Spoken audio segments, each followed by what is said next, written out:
Assalamu student, this is sir Faisal Qaiser from SSAT degree college. Virtual classes में आपको welcome करते हैं।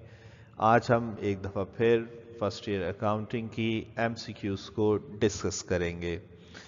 लास्ट लेक्चर में भी मैंने आपको बताया था कि आपके पास जो MCQs हैं वो बहुत ज़्यादा इम्पॉर्टेंट हैं। वो इसलिए इम्पॉर्टेंट है कि जो बच्चे सिर्फ पास होने के लिए हैं तो वो पास होने के लिए बहुत इम्पॉर्टेंट MCQs हैं, क्योंकि यहाँ पर आपके पास 20 MCQs हैं और अगर 20 में से 20 MCQs ही सही हो जाती हैं तो उसके पास होने के चांसेस बहुत ज़्यादा बढ़ जाते हैं। और जो लोग बहुत अच्छे मार्क्स लेना चाहते हैं तो वो डेफिनेटली उन लोगों को हो जो MCQs हैं वो 20 मार्क्स को अच्छे से करना होगा। ठीक है, यानी अब देखें कि अगर आप MCQs नहीं करते, आपके पास सिर्फ 80 मार्क्स हैं तो आपकी जो मार्किंग होगी वो 80 मार्क्स ही में से ही होगी। यानी मैक्सिमम आप कितने 80 ही ले सकते हैं, इससे ज़्यादा नहीं ले सकते। ठीक है, सो MCQs जो हैं वो बहुत ही इम्पॉर्टेंट हैं। जो भी लेक्चर्स आप देख रहे हैं या आपने फिजिकल क्लासेस में भी लेक्चर सुने थे, वो तमाम MCQs जो हैं वो उन्हीं लेक्चर्स में से ही हैं। ठीक है, सो आप में से जो भी स्टूडेंट वर्चुअल क्लासेस ले रहा है, अटेम्प्ट कर रहा है अच्छे से, तो उसको इतनी ज़रूरत भी नहीं होगी कि वो इन MCQs को याद करे। जस्ट आप लेक्चर्स को बार बार देखते रहेंगे तो आपको MCQs भी अच्छे से याद हो जाएंगी। ठीक है, सो हमने जिसे कहते हैं कि इन MCQs को डिस्कस करना है। ठीक है, सो हम जो हैं सबसे पहले अपने MCQs को डिस्कस कर लेते हैं। ठीक है, सो हम चलते हैं MCQs की तरफ। ओके जी, सो हमारे पास मल्टीपल चॉइस क्वेश्चन जिसे MCQs कहते हैं। टोटल MCQs इसमें 20 हैं और टोटल मार्क्स भी इसमें 20 हैं। जो टाइम इसमें अलाउ किया जाएगा वो 20 मिनट्स ही होंगे। यानी ईच MCQs के लिए आपके पास 1 मिनट है और हर MCQs आपके लिए जिसे कहते हैं वो 1 मार्क्स का है। ठीक है, सो हम आप जब MCQs कर रहे होते हैं तो MCQs के ऊपर एक कोड होता है जो आप आंसर शीट पे लिखते हैं। तो आंसर शीट पे वो कोड नंबर भी लिखना ज़रूरी होता है। जैसे आपके पास अगर कोड नंबर 4 आया है तो आप कोड नंबर 4 लिखेंगे। अगर आपके पास कोड नंबर 8 है तो 8 लिखेंगे, 9 है 9 लिखेंगे, 10 है तो 10 लिखेंगे। ठीक है, और जब आप आंसर्स लिखते हैं तो आंसर्स में क्या है कि आप वो ऑप्शन नहीं लिखना, मतलब ऑप्शन से मतलब यहाँ पे ए बी वगैरह नहीं करता आप लोगों ने। ठीक है, कि हमारे पास जो आंसर है वो ए और बी और सी ये नहीं करना होता, हमें जो आंसर है वो लिखना होता है। ठीक है, सो आप लोग भी इसी तरीके से नंबर 1 लिख के आंसर लिखना है। ठीक है, सो होप सो कि ये मेरी बातें आप लोगों को याद रहेंगी। ठीक है, सो हम चलते हैं अपनी सबसे पहले MCQs की तरफ। ओके जी, सबसे पहली मेरे पास MCQs क्या है।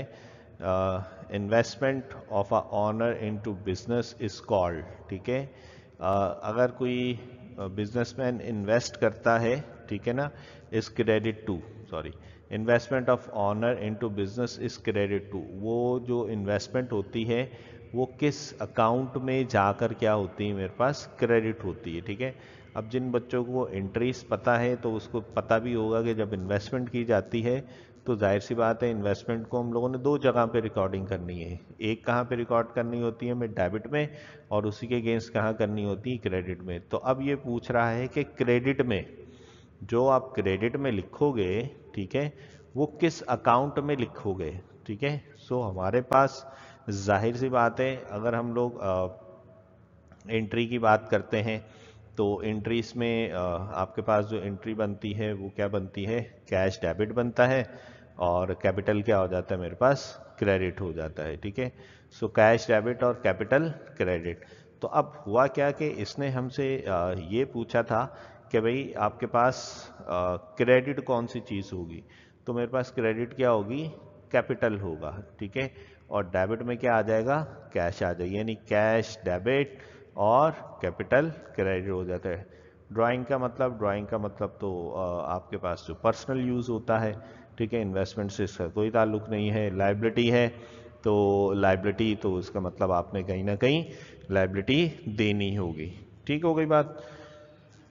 सो हमारे पास ये पहली एमसीक्यूज थी। सेकंड एमसीक्यूज की तरफ चलते हैं। सेकंड एमसीक्यूज क्या है मेरे पास? सेकंड एमसीक्यूज कह रहे हैं कि भाई an accounting book is used for small expenses recording is called. और ये हम लोगों ने लास्ट लेक्चर भी हमारा यही चल रहा था। मैंने इस एमसीक्यूज से रिलेटेड नंबर ऑफ टाइम्स इसकी डेफिनेशन बताई थी मैंने एक चैप्टर की, कि भाई कौन सी हमारे पास अकाउंटिंग बुक है। ठीक है, अगर आपको याद भी आ जाएगा कौन सी ऐसी अकाउंटिंग बुक है कि जो इस्तेमाल की जाती है अकाउंट्स में, किस चीज़ के लिए? स्मॉल एक्सपेंसेस रिकॉर्डिंग के लिए। ठीक है, सो हमारा जो लास्ट लेक्चर यानी लास्ट चैप्टर हमारा चल रहा था वो इसी एमसीक्यू से रिलेटेड था। ठीक है, सो आपको जो है वो याद आ गया होगा कि हमारे पास जो स्मॉल एक्सपेंसेस को रिकॉर्ड किया जाता है वो कहाँ रिकॉर्ड किया जाता है? पेटी कैश बुक में। देखिए, अच्छा कंफ्यूज नहीं होना, एक चीज़ है कैश बुक। कैश बुक में डेफिनेशन मैंने बताई थी कि वो सारी ट्रांजैक्शन जो कैश से रिलेटेड होती हैं वो हम लोगों ने रिकॉर्ड करनी होती थी। और मैंने साथ में कैश बुक से पहले मैंने पढ़ाया था पेटी कैश बुक। अब पेटी कैश बुक से मतलब क्या है कि जो हमारे पास छोटे एक्सपेंसेस होते हैं, स्मॉल एक्सपेंसेस, बड़े बड़े एक्सपेंसेस जाहिर सी बात है रिकॉर्ड कर रहे होते हैं, लेकिन समटाइम ऐसा होता है कि जो छोटे एक्सपेंसेस हैं उनको भी रिकॉर्ड करना होता है, यानी चाय का खर्चा, छोटी मोटी स्टेशनरी का खर्चा, ये सारी चीज़ों को किसी तरीके से रिकॉर्ड करना होता है। और वो रिकॉर्डिंग कहाँ की जाती है? सारी पेटी कैश बुक में। ठीक है, सो कैश बुक तो कैश से रिलेटेड है, जर्नल एंट्री से, और हम कुछ लेजर्स भी बनाते हैं। ठीक है, सो होप्स के आपको ये वाली एमसीक्यू समझ आई होगी। नेक्स्ट क्या है? Which account should be debited. देख रहे हैं यहाँ पे इसने क्या कहा था? क्रेडिट। अब यहाँ पे क्या है? इसने कहा डेबिटेड होना चाहिए for recording advance payment of rent. अब आपने बहुत ही ध्यान से एमसीक्यूज पढ़नी है कि कह रहे हैं कि कौन सी चीज़ को डेबिट किया जाए। ठीक है, for recording advance payment of rent. Rent की जब पेमेंट करते हैं, रेंट की पेमेंट करेंगे, जब एंट्री बनाएंगे तो डेफिनेटली एक चीज़ डेबिट में लिखी जाएगी, दूसरी चीज़ क्रेडिट में लिखी जाएगी। तो अब इन्होंने सवाल ये किया कि भाई कौन सी ऐसी चीज़ है जो डेबिट में लिखी जाए, लेकिन किसके डेबिट में? कि भाई क्या कर रहे हो आप? एडवांस पेमेंट कर रहे हो। किसकी? रेंट की एडवांस पेमेंट। एडवांस का मतलब है प्री पेड या प्री पेमेंट। ठीक है, अब देखें, अगर मुझे इस मंथ की ही जिसे कहते हैं एंट्री पास करनी होती, ठीक है, तो मैं एंट्री क्या पास करता कि भाई मेरे पास रेंट जो है, रेंट एक्सपेंस, ठीक है, रेंट एक्सपेंस मेरे पास क्या हो जाता? डेबिट हो जाता। ठीक है, और मेरे पास कैश क्या हो जाता? कैश मेरे पास क्या हो जाता? क्रेडिट हो जाता। ठीक है, कैश मेरे पास क्रेडिट हो जाता। किस में? अगर मैंने इसी ही मंथ में पेमेंट करनी होती। ठीक है, इसी मंथ में पेमेंट करनी होती तो मेरे पास क्या होता? रेंट एक्सपेंस डेबिट हो जाता और कैश क्रेडिट हो जाता। तो डेबिट में क्या रिकॉर्ड करा? रेंट। लेकिन इसने कहा कि डेबिट में होना चाहिए, लेकिन वो किस चीज़ पे डेबिट होना चाहिए भाई? Advance payment. अब जब हम लोग एडवांस पेमेंट की बात करते हैं तो एडवांस पेमेंट को हम देखते हैं कि भाई एडवांस पेमेंट, जब हम लोगों ने एडवांस पेमेंट करनी है तो एडवांस पेमेंट में क्या है हमारे पास? कि फिर जो हमारे पास आना चाहिए वो क्या आना चाहिए? Prepaid. ठीक है, फिर हमारे पास क्या आना चाहिए? Prepaid. और प्री पेड क्या? Prepaid rent. ठीक है जी, prepaid rent. Prepaid rent debit, ये देख रहे हैं डेबिट में आ गया हमारे पास से। ठीक है, सो हमारे पास प्रीपेड रेंट आ गया डेबिट, और मेरे पास कैश क्या आ गया? क्रेडिट में आ गया। ठीक है, सो इस तरह ये एंट्री पास होगी। अब रेंट पेबल है, रेंट पेबल का तो मतलब क्या है? अब ये रेंट पेबल क्या हो जाती है भाई? क्रेडिट होता है ये तो। अनअर्न्ड रेंट, ये भी हमारे पास लाइबिलिटी है, ये भी क्रेडिट हो जाती है। तो उसने कहा था डेबिट होना चाहिए, लेकिन वो किस चीज़ के लिए डेबिट हो, advance payment, advance pre paid. Pre paid मतलब पेड तो है लेकिन प्री, प्री मतलब पहले से पेड किया हो, ठीक है, या पहले से पेड करना है आपने, ठीक है। सो के आप लोगों को ये एमसीक्यूज जो है वो समझ आ गई होगी, ठीक है जी। सो हम अपनी नेक्स्ट एमसीक्यूज की तरफ भी चलते हैं।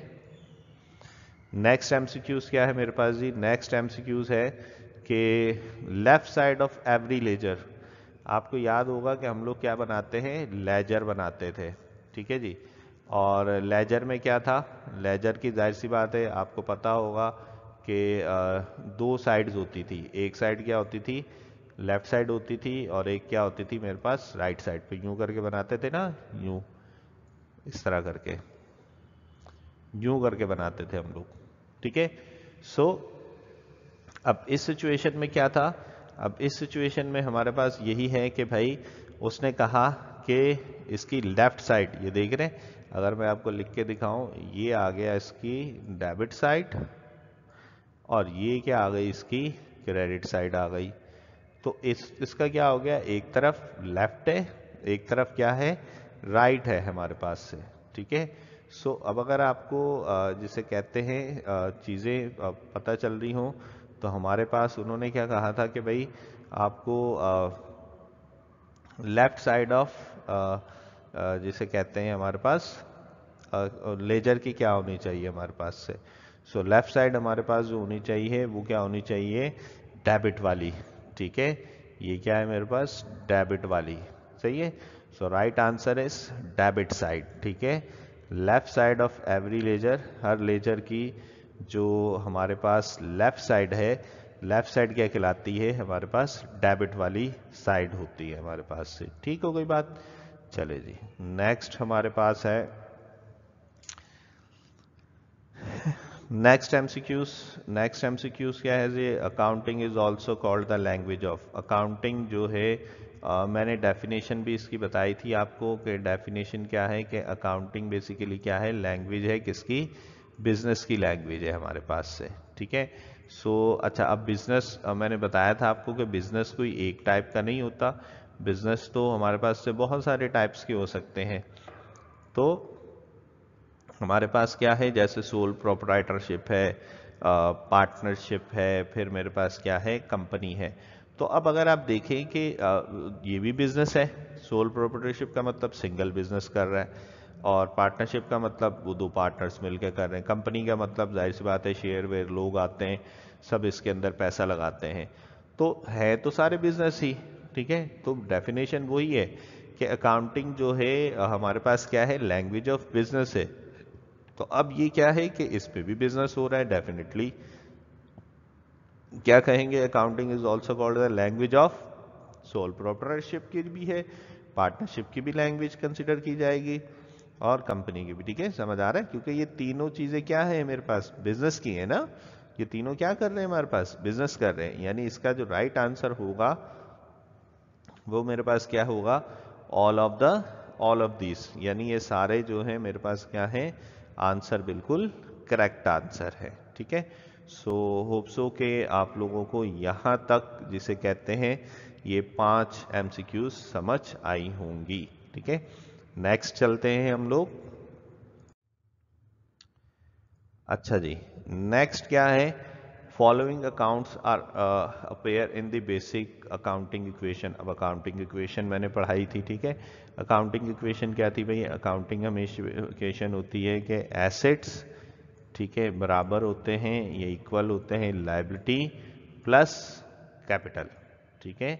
हमारे पास जो नॉर्मल हम लोग पढ़ते थे वो क्या पढ़ते थे, asset is equal to liability plus capital, या ऑनर्स इक्विटी भी कहते हैं बड़े लेवल पे, थोड़ा सा हम ले छोटे लेवल पे आप लोग के लिए समझने के लिए सिर्फ कैपिटल का लफ्ज ही इनफ है हमारे पास से, ठीक है। सो हम लोगों ने क्या करना था कि एसेट्स बराबर है किसके, लायबिलिटी प्लस कैपिटल। तो अब इन्होंने क्या कहा, following accounts are appear in basic accounting equation, के भाई बेसिक अकाउंटिंग इक्वेशन में कौन कौन से अकाउंट्स आते हैं मेरे पास से, ठीक है। सो अभी हम लोगों ने देख रहे हैं ऊपर आ गया, या राइट आंसर भी आपको नजर आ रहा होगा कि भाई कौन से एलिमेंट्स इसमें शामिल होते हैं, अकाउंट शामिल होते हैं वो एसेट हो रहे हैं, देख रहे हैं एसेट और क्या है लायबिलिटी और क्या है मेरे पास कैपिटल। तो ये अकाउंटिंग इक्वेशन। अब अगर किसी को अकाउंटिंग इक्वेशन नहीं भी पता तो बेटा ये अकाउंटिंग इक्वेशन लिखी हुई है, यानी किसी भी कंडीशन में एसेट्स ऑलवेज बराबर होंगे कि अगर लायबिलिटी और कैपिटल को प्लस कर लिया जाए तो वो किसके बराबर आ जाएंगे, एसेट्स के बराबर आ जाएंगे। इनकम एक्सपेंस ड्राइंग डेफिनेटली ये अकाउंटिंग इक्वेशन नहीं है, ना ड्राइंग लायबिलिटी एक्सपेंस और ना ही मेरे पास इनकम एक्सपेंस और एसेट्स। तो आप लोगों को पता होना चाहिए कि एसेट्स, कैपिटल और लायबिलिटी ये क्या है मेरे पास, तीनों हमारे पास अकाउंटिंग इक्वेशन कंसिडर की जाती हैं। ठीक है, सो हम अपनी नेक्स्ट एमसीक्यूज की तरफ भी चलते हैं कि हमारे पास नेक्स्ट एमसीक्यूज क्या है। ठीक है जी, चले ओके जी, सिंपल सी एमसीक्यूज है। Each record in journal is called, जब आप जर्नल में रिकॉर्ड करते हैं, ठीक है, तो उसको क्या कहते हैं हम लोग, जर्नल में क्या रिकॉर्ड करते हैं, उन्होंने कहा बैलेंस करते हैं, फुटिंग करते हैं, सीएफ करते हैं या क्या करते हैं, तो ऑब्वियसली आपको पता ही answer. Each record in journal is called entry, तो उसको हम लोग क्या कहते हैं, जर्नल एंट्री हम लोग कहते हैं। तो जर्नल एंट्री में जो चीज़ रिकॉर्ड होती है, जर्नल में थोड़ी रिकॉर्ड होती है, उसको क्या कहते हैं हम लोग, एंट्री कहते हैं। ठीक है जी, नेक्स्ट हमारे पास, अच्छा जी, नेक्स्ट क्या है हमारे पास के जर्नल लेजर। जर्नल लेजर हमारे पास क्या है, पहले भी हम लोग पढ़ चुके हैं कि जर्नल लेजर जो है the book of prime entry. ठीक है, प्राइम एंट्री बेसिक एंट्रीज के लिए हम लोग इसको कंसिडर किए जाते हैं। Cheque issue by you but not yet paid by bank. ठीक है ना, आप लोगों को चेक इशू किया गया है बट बैंक ने अभी क्या है पेड नहीं किया। ठीक है, अच्छा अब इसका मतलब है कि पेड नहीं किया से मतलब ये है कि हमारे पास क्या है कि अनप्रेजेंटेड चेक है ये। ठीक है, अब प्रेजेंट ही नहीं हुआ तो जाहिर सी बात है बैंक क्या करेगा, वो कैसे पे करेगा, येट पेड। ठीक है ना, आज चेक इशू बाय यू, आपको यानी चेक इशू किया बट नॉट येट पेड, अब पेड हुआ ही नहीं है। क्यों नहीं हुआ पेड, तो जाहिर सी बात है अभी बैंक में प्रेजेंट ही नहीं हुआ तो वो पे कैसे होगा, तो that is called the unpresented cheque. So हमारे पास जिसे कहते हैं नेक्स्ट क्या है, नेक्स्ट हमारे पास एक और एमसीक्यूज है। ठीक है, नेक्स्ट देखते हैं हमारे पास और कौन सी एमसीक्यूज है। If there is no special journal for transaction, कोई अगर स्पेशल जर्नल के लिए ट्रांजैक्शन नहीं है, then it will be entered in. ठीक है, अब देखें अगर तो कोई स्पेशल जर्नल मौजूद है तो फिर तो आप स्पेशल जर्नल में रिकॉर्ड कर लें, हम लोगों ने पढ़ा था ना स्पेशल जर्नल। स्पेशल जर्नल में भाई हमारे पास क्या होता था, परचेज जर्नल होता है, परचेज रिटर्न जर्नल होता है, सेल्स जर्नल होता था, सेल्स रिटर्न जर्नल होता था। ठीक है, हमारे पास ये होते थे। अगर उन्होंने कहा कि अगर कोई स्पेशल जर्नल मौजूद नहीं है, ठीक है, स्पेशल जर्नल कोई मौजूद नहीं है तो फिर आप कहाँ उसको रिकॉर्ड करेंगे, उसको हम लोग कहाँ पे रिकॉर्ड करेंगे, जर्नल। बेसिकली ये दो वर्ड है, जर्नल अलग है और ये जर्नल अलग है। ठीक है, अब देखें ना, ये जर्नल मतलब वही आम जर्नल, जर्नल बात हो रही है, जर्नल डिस्कशन हो रही है। ये जर्नल से मतलब होता था किसी भी चीज़ का डेली रिकॉर्डिंग करना।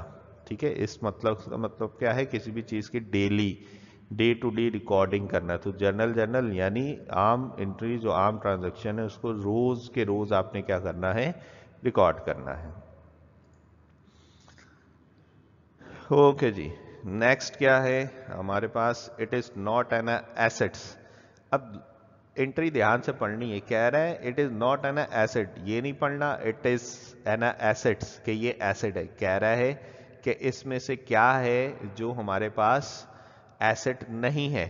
तो अब अगर हम लोग देखें तो कैश, जाहिर सी बात है आपको पता है कैश क्या चीज़ है, एसेट है और करंट एसेट है। Note receivable, note receivable definitely मेरे पास क्या है, एसेट है, करंट एसेट है। और मेरे पास बिल्डिंग है, बिल्डिंग भी एसेट है। ठीक है, और ये मेरे पास कौन सा, फिक्स एसेट है। लास्ट में क्या बचा, अनअर्न। ठीक है, हम लोगों ने पढ़ा था अनअर्न मतलब अभी जिसे कहते हैं पैसे अर्न नहीं किए। जैसे मिसाल के तौर पर मैंने एग्जाम्पल दी थी, अगर कोई बंदा उसको टास्क दिया जाता है या सैलरी उस पर काम कर रहा है, ठीक है, तो अब अगर उसको बोला जाए कि जी उसने अर्न कर लिए, नहीं अर्न नहीं किए, उसको पैसे दे दिए आपने, अर्न नहीं किए उसने, अर्न कब कर सकता है, वो लिख सकता है जब वो पूरे महीने जॉब करेगा, परफॉर्म करेगा, तो that is called the earn, ठीक है ना, उसने कमा लिए। पहले दे दिए आपने, इसका मतलब अभी उसने अर्न नहीं किया। सो अर्न एंड मीन लाइबिलिटी, यानी उस बंदे के ऊपर क्या आ गई है, लाइबिलिटी आ गई कि वो परफॉर्म करे हमारे पास से, ठीक है। सो नेक्स्ट क्या है, this accounts have normal credit balance, ठीक है, ये ध्यान से देखना पड़ता है कभी। क्रेडिट बैलेंस कह रहा है कि इसमें से बताओ कि नॉर्मली जो क्रेडिट बैलेंस होता है, दिस अकाउंट हैव नॉर्मली, यानी ये जो ऑप्शन नीचे आएंगे अभी, इसमें उन्होंने कहा कि बताओ कि कौन सा है जो जिसका जो है ना वो क्या होते हैं, क्रेडिट बैलेंस होते हैं। सो अभी हम लोगों ने डिस्कस करा था कि प्रीपेड रेंट। अब प्रीपेड रेंट क्या है, प्रीपेड रेंट तो एसिड है, और एसिड हमेशा क्या होता है, डेबिट होता है। रेंट रिसीवेबल, किसी भी किस्म का रिसीवेबल हो, वो नोट्स रिसीवेबल हो, रेंट रिसीवेबल हो, बिल्स रिसीवेबल हो, तो किसी भी किस्म का जो हमारे पास रिसीवेबल होता है वो क्या होता है, हमेशा डेबिट होता है, ठीक है, that is called the asset.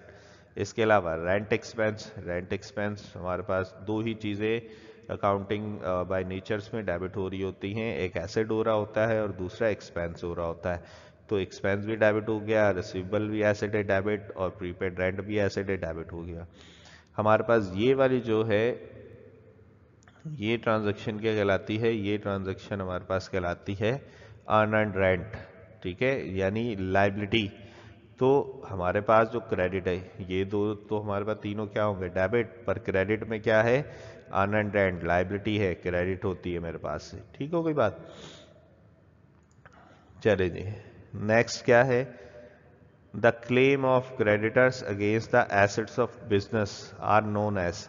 Creditor मतलब जिससे आपने कोई चीज़ ली हुई है हमारे पास से, ठीक है, यानी आपने उस बंदे से कोई चीज़ ली हुई है, तो उसका जो क्लेम है वो क्या कहलाएगा, जाहिर सी बात है उसके हमारे पास क्या है, लाइबिलिटी है, अकाउंट रिसीवेबल नहीं है, ऑनर्स इक्विटी भी नहीं है, मेरे पास एसेट भी नहीं है। The claim of creditor, creditor का क्या है, क्लेम क्या कहलाएगा, वो क्या कहेगा कि भाई मेरी इस बंदे के ऊपर क्या है, लाइबिलिटी है, ठीक है ना। The claim of the creditor against the assets, जो उन्होंने बेचा है कुछ उसने आपको, तो वो डेफिनेटली उस वो अपने पास क्या कंसिडर करेगा कि ये मेरी लाइबिलिटी है आप पर, ठीक है जी। चले जी, नेक्स्ट हम लोग देख लेते हैं। नेक्स्ट हमारे पास इट इज कॉल्ड लाइबिलिटी, ठीक है। अब इसमें से उन्होंने कहा लाइबिलिटी बताओ कौन सी है भाई, अब मशीनरी है, तो मशीनरी मेरे पास क्या है, एसेट है, that is fix asset. Drawing है तो ड्राइंग मीन आपके पास जो पर्सनल यूज़ के लिए होता है। कैपिटल है तो कैपिटल का मतलब आपने जो इन्वेस्टमेंट की है।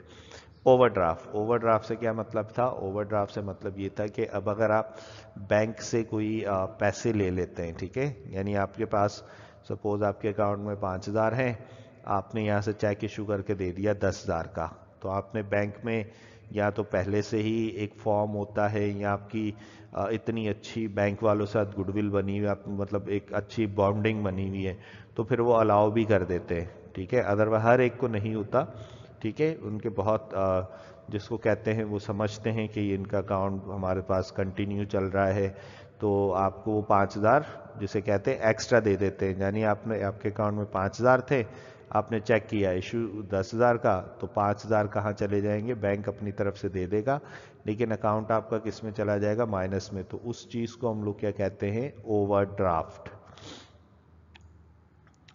नेक्स्ट क्या है मेरे पास, नेक्स्ट इसने कहा which account has normally credit balance. अब इसमें से उसने कहा कि बताओ भाई नॉर्मली क्रेडिट बैलेंस कौन सा कहलाता है। सो हमारे पास जो क्रेडिट बैलेंस है उसका ऑप्शन देख लेते हैं। सो कैश है। अब देखें, जिसको बेसिक्स हम लोगों ने पढ़ाई हुई थी, मैं दोबारा बेसिक्स को रिवाइज करूंगा। अब बेसिक जिसने पढ़ी हुई थी वही उसको आसानी से समझ सकता है। कैश है तो कैश एसेट है, एसेट डेबिट होता है। परचेज है, परचेज को हम लोग एक्सपेंस कंसिडर करते हैं, तो एक्सपेंस मेरे पास डेबिट हो जाता है।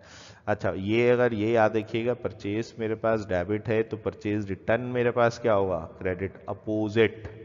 ठीक है, जैसे सेल है ना, तो सेल तो क्रेडिट होती है, पर सेल डिस्काउंट क्या होता है मेरे पास, डेबिट। तो अब इसने पूछा था कि क्रेडिट क्या होगा, कैश भी डेबिट हो गया, परचेज भी डेबिट हो गया, सेल क्रेडिट होती है इसलिए सेल डिस्काउंट क्या हो गया, डेबिट। तो बचा क्या, परचेज डिस्काउंट। क्योंकि अगर परचेज डेबिट है तो परचेज डिस्काउंट क्या होगा मेरे पास, ऑब्वियसली वो क्रेडिट होगा। That is also called the हमारे पास कॉन्ट्रा। ठीक है, कॉन्ट्रा एक्सपेंस भी हमारे पास कंसिडर किया जाता है इसको। It is not an assets, ये एसेट्स नहीं है। ठीक है, ये नहीं पढ़ना कि इट इज एन एसेट, जो लिखा हुआ है उस पर ध्यान देंगे। It is not an asset, ये एसेट नहीं है। क्या नहीं है भाई, अब देखें उसने कहा एसेट नहीं है। रेंट रिसीवेबल अभी बात हो रही थी, किसी भी किस्म का रिसीवेबल हो एसेट है। प्रीपेड रेंट पहले से दे दिया है, प्रीपेड आपको पता है एडवांस पेमेंट होती है, that is called asset. Unexpired, अगर तो ये होता ना एक्सपायर्ड, ठीक है, अगर ये क्या आ जाता सिर्फ एक्सपायर्ड, तो एक्सपायर्ड का मतलब क्या हो जाता, एक्सपेंस। ठीक है, लेकिन इसने कहा अनएक्सपायर्ड। अब अनएक्सपायर्ड का मतलब क्या है कि अभी एक्सपायर्ड नहीं हुआ, that is called the asset. ठीक है, और क्या आ जाता मेरे पास, डिबेंचर।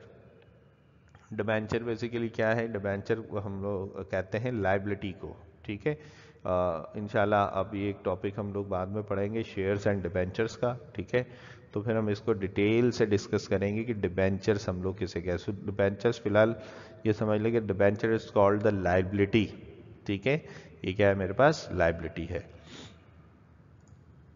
चलें जी, नेक्स्ट हमारे पास जिसे कहते हैं right side of every ledger. ठीक है, राइट साइड हमारे पास एवरी लेजर की क्या कंसिडर होती है।